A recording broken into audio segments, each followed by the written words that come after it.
नितीन बानुगडे पाटील सरांना विनंती करते की त्यांनी इथंच थांबावं, कारण इथून पुढे तुम्हालाही आम्हाला ऐकायचं आहे. प्राध्यापक नितीन बानुगडे पाटील सर, टाळ्यांच्या गजरात आपण त्यांचं स्वागत करूयात. आपल्याला माहितीच आहे, महाराष्ट्रात आणि महाराष्ट्राबाहेर सुप्रसिद्ध व्याख्याते म्हणून ते प्रसिद्ध आहेत. एवढंच नव्हे तर जगातील सर्वात कमी वयाचा महानाट्यकार म्हणून त्यांचा जागतिक गौरव झालेला आहे. स्वतःच्या तेजस्वी वाणीतून महाराष्ट्राच्या कानाकोपऱ्यापर्यंत छत्रपती शिवाजी महाराज, छत्रपती संभाजी महाराज, यशवंतराव चव्हाण अशा अनेकांचं जीवित कार्य तरुण पिढीपर्यंत प्रभावीपणे पोहोचवण्याचं महत्त्वाचं काम त्यांनी आपल्या प्रभावी वक्तृत्वातून कायमच केलेलं आहे. अनेक विषयांवर प्रबोधन, गड किल्ल्यांच्या संवर्धनासाठी त्यांनी नेहमीच पुढाकार घेतला आहे. त्यांच्या व्याख्यानाचं वैशिष्ट्य म्हणजे इतिहासाचा शोध घेत भविष्याचा वेध घेणारी त्यांची वर्तमानातील व्याख्यानं प्रबोधनाचा नवा जागर घडवणारी ठरली आहेत. आणि प्राध्यापक, इतिहास अभ्यासक, लेखक, प्रेरणादायी वक्ते ज्यांची आज इथे खरंच गरज आहे, S P finance academy of इंडियाने त्यांना म्हणूनच इथे आमंत्रित केलं आहे. सचिन सरांनी तुमच्याशी संवाद साधायला मी आमंत्रित करते प्राध्यापक नितीन बानुगडे पाटील यांना.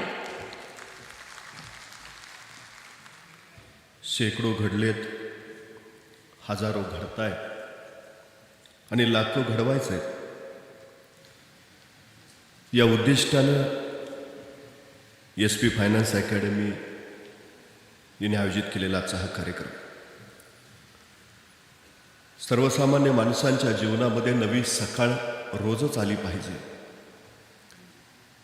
यासाठी सातत्यानं कार्यरत असणारं दैनिक सकाळ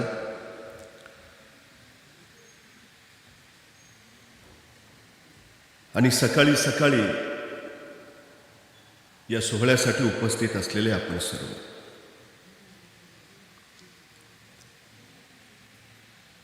मी येता येता पुण्यात महात्मा फुले मंडईच्या तिथं होतो. ड्रायव्हरला सांगितलं गाडी आत पार्किंगला लाव. तो गाडी आत लावायला गेला म्हणून मी बाहेर उभा राहिलो. तिथे एक गजरेवाला गजरे विकत होता. साहजिकच माझं त्याकडं लक्ष व्हायचं काही कारण नव्हतं, पण त्याची बोलण्याची विशिष्ट जी पद्धत होती, त्याचं गजरे विकण्याचं जे कौशल्य होतं, त्याच्यामुळं साहजिकच मी त्याच्याकडे आकर्षिला गेलो. तो गजरे विकताना असं सांगत होता, ओ ताई गजरा घ्या, 1 महिना सुकणार नाही. ओ काकू गजरा घ्या, 1 महिना सुकणार नाही. ओ मॅडम गजरा घ्या, 1 महिना सुकणार नाही. येणाऱ्या जाणाऱ्या महिलांना ते बोलणं ऐकून आश्चर्य वाटायचं. असला कसला गजरा, 1 महिना सुकणार नाही. त्या पाठीमागा वळायच्या आणि पटकन गजरा विकत घेऊन टाकायच्या. 15 मिनिटात त्याची पाठी रिकामी झाली. मला मोठं कौतुक वाटलं आणि आश्चर्यही वाटलं. त्याची शैलीच वैशिष्ट्यपूर्ण होती. ओ ताई गजरा घ्या, 1 महिना सुकणार नाही. तेवढ्या त्या मॅडम तिथून समोरून जात होत्या. त्या गजरेवाल्यानं त्या मॅडमकडे बघून सांगितलं, मॅडम गजरा घ्या, 1 महिना सुकणार नाही. त्या मॅडम पाठीमागं वळाल्या आणि त्याला म्हणाल्या, गेल्या महिन्याचा अजून तसाच आहे.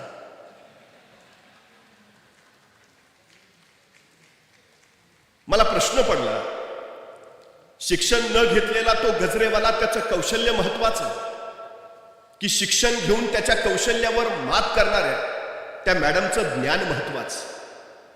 दोन्ही गोष्टी अत्यंत गरजेच्या आहेत. ज्ञानही अवश्य असायला हवं आणि कौशल्यही असायला हवं.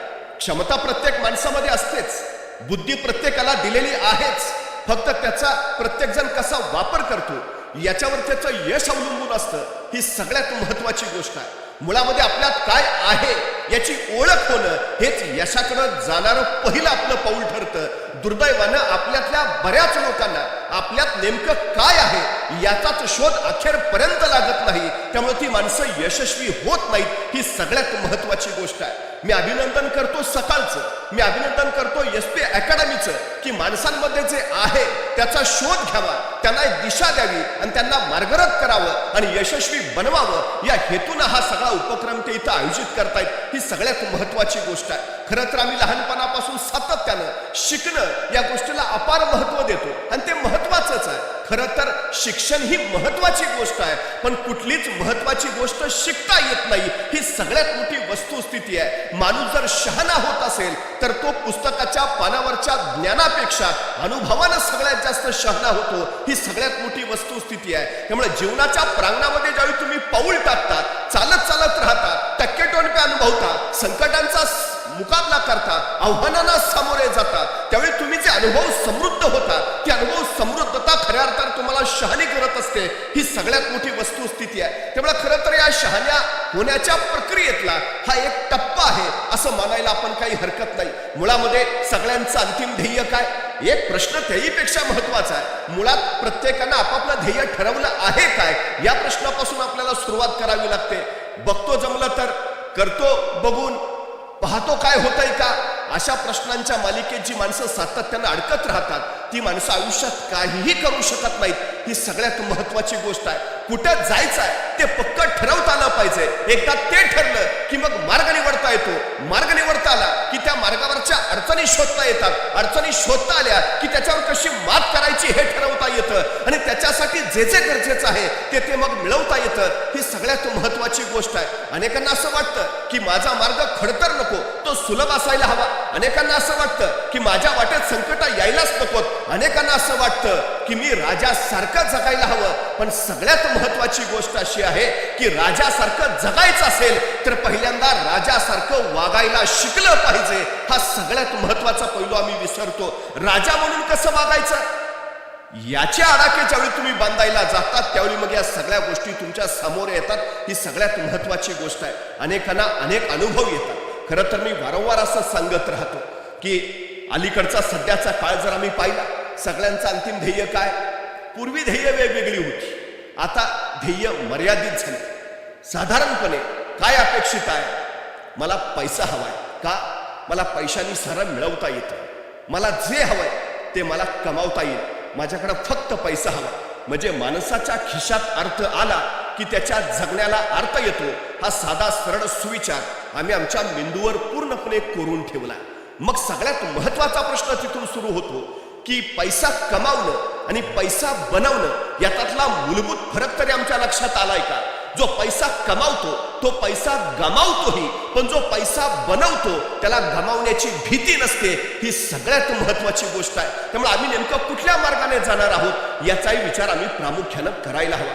आता याच्यामध्ये आणखी 2 टप्पे आहेत. आम्ही शिक्षण शिक्षण शिक्षण सतत म्हणतो आणि समाजामध्ये जो उच्च शिक्षित आहे त्याला प्रतिष्ठा आहेच. त्या शिक्षणाच्या जोरावर आम्ही उत्तम नोकरी मिळवतो, नोकरीच्या जोरावर आम्ही उत्तम पगार मिळवतो आणि पगाराच्या जोरावर आम्ही जीवनातली सगळी सुख हस्तगत करतो. त्यामुळे समाजामध्ये नोकरी शिक्षण या गोष्टीला प्रतिष्ठा आहेच, याच्याबद्दल अजिबात शंका नाही. पण प्रश्न असा आहे की पूर्वीचा काळ वेगळा होता, कारण उपलब्ध नोकऱ्यांची संख्या आणि ग्रॅज्युएट झालेल्यांची संख्या याच्यात तफावत होती. सुशिक्षित लोक कमी होती, नोकऱ्या जास्त उपलब्ध होत्या. शिक्षणाचं प्रमाण वाढलं तशी पदवीधरांची संख्या वाढली आणि नोकरीची उपलब्धता कमी झाली. नुसत्या पदवीधराला नोकरी मिळेना आणि मग आणखी पोस्ट ग्रॅज्युएट व्हायकडे कल वाढला. त्याच्यानंतर तिथं सुद्धा तीच अडचण सुरू झाली की नोकऱ्यांची उपलब्धता आणि शिक्षितांची संख्या याच्यातली तफावत अति जास्त निर्माण झाली. माणसं मग नोकऱ्यांसाठी भटकत भटकत राहिली आणि मग भाकरीचा चंद्र शोधण्यातच अर्धी जिंदगी बर्बाद झाली. अशी ही उदाहरणं आम्ही जागोजागी पाहायला लागलो. प्रश्न असा आहे की खरं शिक्षण महत्वाचं आहे का? मुळात एक गोष्ट आम्ही लक्षात घेतली पाहिजे, गरजेचंच आहे, पण त्याच्या पलीकडे दुसरे पर्याय आपल्याकडे नाहीत का? त्या पर्यायांचा शोध आम्ही घेतलाय का?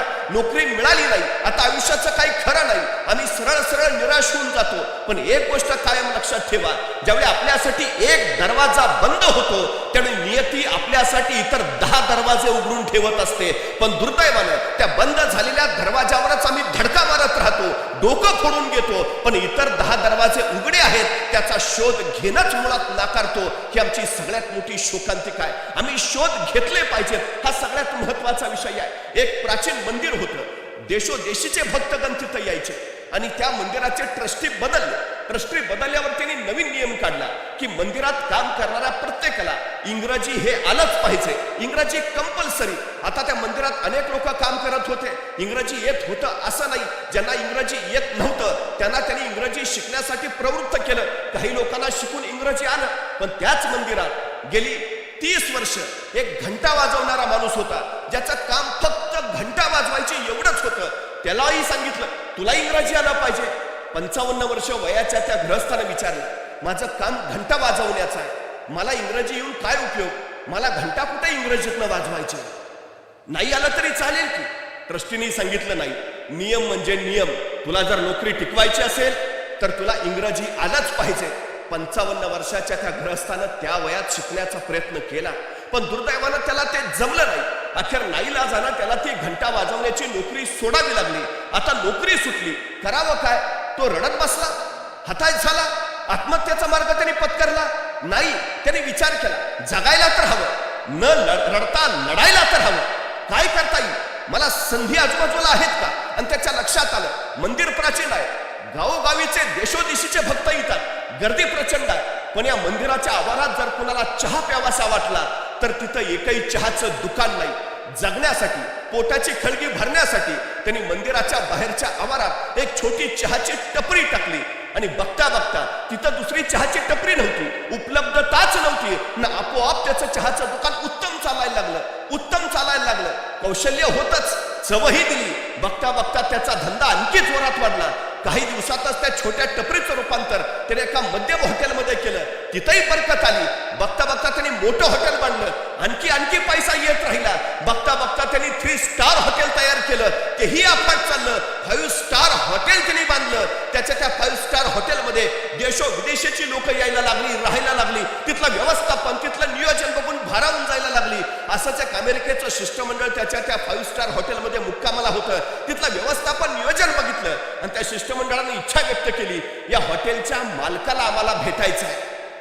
आणि मग सगळ्यांनी याला धरून पुढे आणलं.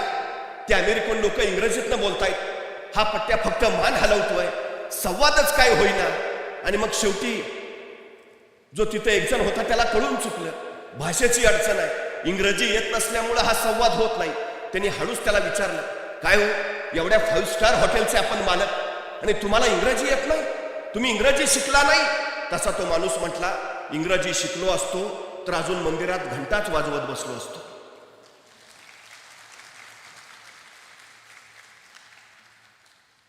संकट आली म्हणून तर मार्ग वेगळा शोधला ना, अडचणी उभा राहिल्या म्हणून तर नवी वाट काढली ना, एक दरवाजा बंद झाला म्हणून इतर दारांचा शोध घेतला ना. आम्ही रडत का बसतो, न्यूनगंड का मनात ठेवतो? अनेक लोकांना सगळ्यात मोठा न्यूनगंड, जगाच्या बाजारपेठेत टिकायचं असेल इंग्रजी आलं पाहिजे. का? संवाद कोणत्याही भाषेतनं साधता येऊ शकतो, भावना कुठल्याही कृतीतनं व्यक्त करता येऊ शकतात. आम्ही मनामध्ये हे न्यूनगंड ठेवलेत ना, ते पहिल्यांदा काढायला हवे. सगळ्यात मोठी गोष्ट आहे. मला कौतुक या उपक्रमाचं यासाठी आहे. नोकरी नोकरी नोकरी याच्या पलीकडे काही नाही, अफाट जग आहे सगळं. तुम्ही व्यवसायात यशस्वी होऊ शकता, तुम्ही उद्योगात यशस्वी होऊ शकता, पण अडचण काय आहे? आमच्याकडे पहिल्यापासून एक नियम घालून दिला, उत्तम नोकरी, मध्यम व्यापार आणि कनिष्ठ शेती. उद्योगाचा यात संबंधच नाही, तो करूच नाही, ते आपलं कामच नाही. मराठी माणसाला व्यापार जमत नाही, मराठी माणूस उद्योगात यशस्वी होत नाही, या मानसिकतेखाली आम्ही सतत दबतो आहोत. 350 वर्षापूर्वी छत्रपती शिवाजी महाराजांची जहाज युरोप, इराण, तुर्कस्तानला, मस्कतला व्यापार करायला जायची. मराठी माणूस व्यापार करत होता, मराठी माणूस उद्योगात होता, मराठी माणूस व्यवसायामध्ये होता. आम्ही ते विसरलो. आमची अडचण काय झाली आहे? आम्ही निवांत राहायला शिकलो, आम्ही आराम करायला शिकलो. सरकारी नोकरीचं बरं असतं, एकदा चिकटलं की डायरेक्ट रिटायरमेंटच. आधीमध्ये कटकट नाही, 11 ते 5 काम, ठरलेला पगार, निवृत्तीनंतर पेन्शन आणि पोराला आपल्या जागेवर चिटकवायचं, विषय मिटला, आयुष्य सेट. आम्ही संकुचित मनोवृत्तीनं जगत राहतो. अधिक काही मिळवावं, अधिक काही करावं, ही अधिकची भावना आमच्यात नाही, ही आमची सगळ्यात मोठी अडचण. हा सगळ्यात मोठा विषय आमच्यात. आणि त्याच्याही पेक्षा जर वेगळं काय करायचं झालं तर आमचे आसपासचेच लोक सांगतात, जमणार आहे का, होणार आहे का, त्याचं काय झालं माहित नाही का. मी पहिली गोष्ट सांगतो, ही नकारात्मकता पेरणाऱ्यांच्या कोशातनं पहिल्यांदा स्वतःला बाजूला करा. SP अकॅडमीत या, इथं सगळे सकारात्मक ऊर्जा पेरणारी लोक आहेत, तुमचा उत्साह वाढवणारी लोक आहेत, तुम्हाला प्रोत्साहन देणारी लोक आहेत. हे सगळ्यात महत्वाचं. माणसं यशापेक्षा अपयशाचीच भीती जास्त घालतात कुठल्याही नव्या क्षेत्रात उतरायचं झालं तर. आमची सगळ्यात मोठी अडचण, एक जण दुःखी होता, निराश होता, सतत संकट, सतत अडचणी, सतत प्रश्न. एका साधूकडे गेला, मला म्हटलं सुखाचा मंत्र द्या, हो सुखाचा काहीतरी मार्ग सांगा. रोज कटकटी, रोज प्रश्न, रोज समस्या, रोज अडचणी, काही ना काही आहेच. साधू म्हटले तुला मी सुखाचा मंत्र देतो, फक्त माझं छोटंसं काम करायचं. म्हणे काय? म्हणे शेजारी माझे सगळे उंट ओळीनं बांधलेत, आज रात्रीचा या उंटांना पहारा दे. ज्या क्षणी सगळे उंट झोपलेले तुला दिसतील किंवा बसलेले दिसतील त्या क्षणी तू माझ्याकडे ये, मी तुला सुखाचा मंत्र देतो. त्याला म्हटलं एवढं सोपं काम, तयार आहे. तो लगेच त्या उंटाकडे गेला, रात्रभर पहारा द्यायला लागला.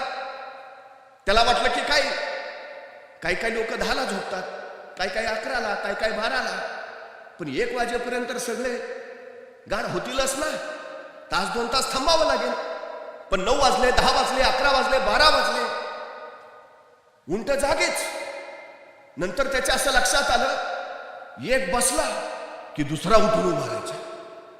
आता हा बसेल म्हणून वाट बघावी, तो बसला तोपर्यंत तिसरा उठून उभा राहायचा. आता तिसरा थोड्या वेळात बसेल, तो बसला तोपर्यंत चौथा.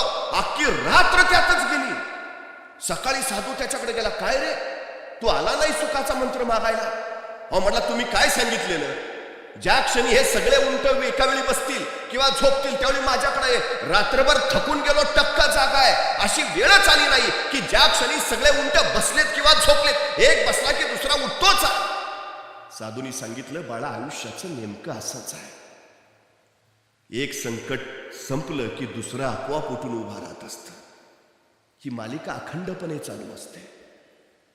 सुखाचा मंत्र म्हणजे नेमकं काय? या संकटावर मात करत विजयाची वरमाला स्वतःच्या गळ्यात घालून घेणं आणि नव्या आव्हानाचा मुकाबला करण्यासाठी पुन्हा स्वतःला सज्ज करणं, ही प्रक्रिया जी आहे ना, ती खऱ्या अर्थानं जिवंतपणाचं लक्षण आहे. आणि हेच तर सगळ्यात मोठं यश आहे. हा सगळ्यात मोठा भाग. संकट येतच राहणार आहे. संकटांची भीती बाळगून तू जर पाऊलच पुढे टाकायचं नाही ठरवलं तर तुझ्या हातून आयुष्यात काही होणार नाही. ही सगळ्यात अडचणीची गोष्ट आहे. एकाला सांगितलं 3 किलोमीटर जायचं आहे, रात्रीचा तेवढा प्रवास कर आणि उजेडासाठी हा कंदील घे. त्यांनी कंदील हातात घेतला. दुसऱ्या दिवशी सकाळी आला तर तो कंदील घेतलेला माणूस आहे तिथंच. अरे काय झालं, तू गेला नाहीस का? म्हणला जाऊ कसा, ह्या कंदिलाचा प्रकाश फक्त पावलापुरताच पडतोय, अंतर तर 3 किलोमीटर गाठायचं आहे. तो म्हटला वेड्या माणसा, पाऊल तर उचल, प्रकाश तुझ्या बरोबर आपोआप येत राहील. आमची अडचण काय आहे, आम्ही पाऊलच उचलत नाही. मग एवढासा प्रकाश आहे कसा पुरायचा, मला तर सड. अरे तू का काळजी करतो?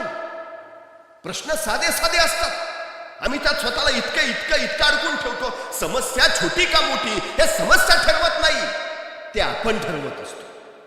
तुमची मानसिकता काय आहे त्याच्याकडे पाहण्याची, तुमची दृष्टी काय आहे त्याच्याकडे पाहण्याची, तुमची दृष्टी ठरवत असते. समस्या प्रत्येक छोटीच असते, आम्ही तिला मोठं करून पाहत असतो. चुटकी सरशी सुटली की छोटी आणि सुटली नाही की मोठी, नाही, समस्या ठरवतच नाही. थॉमस लिप्टन तुम्हाला माहिती असेल, चहाच्या व्यवसायामध्ये उतरला.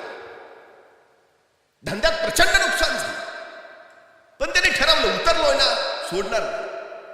एका मोठ्या जहाजामध्ये त्यांनी सगळे चहाचे बॉक्स त्याचे भरले आणि व्यापाराला दुसऱ्या देशी जायचं म्हणून निघाले. जाता जाता समुद्रात प्रचंड मोठं वादळ झालं, जहाज भरकटलं. आता बुडतं की काय अशी अवस्था निर्माण झाली. तेव्हा जहाजाच्या कॅप्टननी सांगितलं, जहाजात जे जड सगळं आहे ते जड सामान पटकन उचलून समुद्रात फेकून द्या, नाहीतर आपण बुडलोच. तेवढा एकच मार्ग आहे वाचण्याचा. या थॉमस लिप्टन पुढे प्रश्न पडला, एकतर नवीन चहाचा व्यवसाय टाकलाय, त्यात एकतर धंद्यात आधीच खोटी झालीय आणि आता हा बाबा म्हणतोय सगळा माल उचलून समुद्रात टाका, म्हणजे मेलोच. दुसरा कुणी असता तर माल टाकायच्या रीतीनं स्वतःला समुद्रात बुडवून घेतला असता. उपयोग काय आहे? पण त्यांनी त्या संकटात सुद्धा संधी शोधली.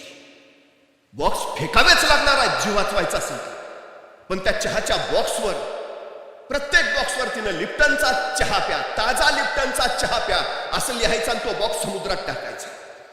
त्याला खात्री होती उसळणाऱ्या समुद्राच्या लाटांवर एक चहाचे बॉक्स तरंगत तरंगत अनेक देशांच्या किनाऱ्यावर पोहोचतील आणि अनेक देशांना माझ्या चहाची ओळख होईल. अनेक देशांमध्ये माझा चहा पोहोचेल. हे संकटच मला उद्याची संधी निर्माण करून देईल. आणि ते खरं झालं. वादळ शमलं. त्यांचं जहाज लंडनच्या किनाऱ्यावर लागलं. थॉमस लिप्टन किनाऱ्यावर उतरला आणि त्यावेळी त्यांनी पाहिलं लंडनच्या त्या किनाऱ्यावरची लोक लिप्टन चहा पित होते. त्यानंतर मात्र लिप्टननं मागं वळून पाहिलं नाही. संकट संधी देतात. आम्ही काय करतो? संकटांना कारण समजतो, सबबी भयानक अडचण आहे आमची. का कारण देतो आम्ही? मला प्रश्न पडतो. नाही, आमची परिस्थितीच नव्हती हो. शिक्षणच घेता आलं नाही. जातो म्हटलेलं मुंबईला जाऊच दिलं नाही. अफाट कारणं असतात. मी वारंवार सांगतो, संकटांचं संधीत रूपांतर करता यायला. तुम्ही गरीब आहे ना, अरे उत्तम. ही तुम्हाला श्रीमंत होण्यासाठी मिळालेली सर्वोत्तम देणगी आहे, सर्वोत्तम संधी आहे. लोक म्हणतात ना जरा मंद आहे, बुद्धी कमी. अरे उत्तम, विद्वान व्हायला मिळालेली ही तुम्हाला सगळ्यात मोठी संधी आहे. यश कुणाला सगळ्यात जास्त मिळतं? जे श्रीमंत आहेत त्यांना नाही, जे गरीब आहेत त्यांना. कारण गरिबांना श्रीमंत व्हायची संधी असते आणि श्रीमंतांना सबबी सांगण्याची संधी मिळते, गरज नसते. मी श्रीमंत असतो तर मग मी SP अकॅडमीला लगेच प्रवेश घेतला असता. वेडायस. ज्या अवस्थेत तू आहेस ना, ज्या परिस्थितीत तू आहेस, त्या परिस्थितीतनं वर काढायला तुला हीच उत्तम संधी आहे. संकटांना संधी का नाही मानत आहे? सगळ्यात महत्वाचा विषय आहे. शत्रू आले. मी छत्रपती शिवाजी महाराजांना आंतरराष्ट्रीय कीर्तीचा योद्धा मानतो. याचं कारण माहिती आहे? आपल्या 50 वर्षाच्या कालखंडात शिवाजी महाराजांवर अनेक शत्रू चालून आले, पण त्यातले फक्त 2च भारतीय होते. मी आंतरराष्ट्रीय का म्हणतो त्यांना? फक्त 2 भारतीय होते. एक मिर्झा जयसिंग आणि दुसरा अफजल खान. हे फक्त 2 भारतीय. उर्वरित सगळे भारताबाहेरचे होते, परकीय होते, परदेशी होते. आणि महाराजांनी त्या सगळ्या परकीयांचा विरोध केला, सगळ्यांचा पराभव केला. म्हणून जगात त्यांच्या तोडीचा दुसरा योद्धा नाही. जगातल्या सर्वोत्तम योद्ध्यांचा शिवाजी महाराजांनी पराभव केला आहे. पण ज्यावेळी महाराजांच्या लक्षात हे इंग्रज असतील, पोर्तुगीज असतील, डच असतील, हे समुद्रावर हल्ला करतात. जमिनीवर जन्माला आलेला हा राजा पाण्यावर युद्ध खेळायची महत्वाकांक्षा राखून राहिला. समुद्र आमचा, पण त्या समुद्रात जहाज उतरवायचं झालं तर पोर्तुगीजांची परवानगी लागते. कसं सहन करतील महाराज? हा देश आमचा, मग इथं उद्योग ही आमचेच हवेत, व्यापार ही आमचाच हवा. आम्ही का नाही विचार करत? माझ्या महाराष्ट्रात इथं येणारा माल कुठून येतो? तो कोण निर्माण करतो? माझ्या पोरांच्यात क्षमता नाही, माझ्या पोरांच्यात कौशल्य नाही, की माझ्या पोरांच्यात बुद्धी सामर्थ्य नाही? परक्याने व्यापारी म्हणून यावं आणि राज्यकर्ते बनावं अशी अवस्था वारंवार का येते? कारण आम्ही फक्त चाकरमानी म्हणून घ्यायला धन्यता मानतो. नोकरी हा आमचा धर्म बनतो.